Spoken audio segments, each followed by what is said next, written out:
सांगली महापालिकेचा कपात केलेला 65 कोटींचा निधी परत मिळणार, विकास कामांवर परिणाम होणार, अंदाजपत्रकीय तरतुदींना बसला धक्का।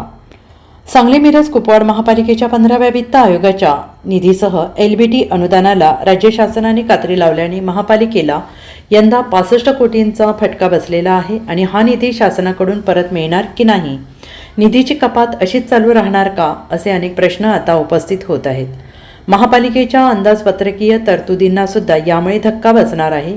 ज्या अनुदानावर महापालिकांच्या अर्थकारणाचा डोलारा उभा आहे त्या LBT अनुदानाला राज्य शासनाने ऑक्टोबर महिन्यात कात्री लावली आणि त्याचा 20% निधी घटला आणि याशिवाय 15व्या वित्त आयोगाच्या निधीला 60% कात्री लागली।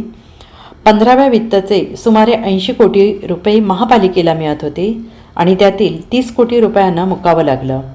LBT अनुदान आणि 15व्या वित्तचे मिळून एकूण 65 कोटी रुपयांचा फटका महापालिकेला बसला आहे। LBT बंद झाल्यानंतर राज्य शासनाच्या अनुदानावरच महापालिकांचा आर्थिक डोलारा अवलंबून आहे।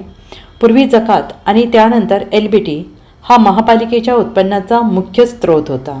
शासनाने हा कर बंद केल्यानंतर महापालिकेला मोठा आर्थिक फटका बसला आहे।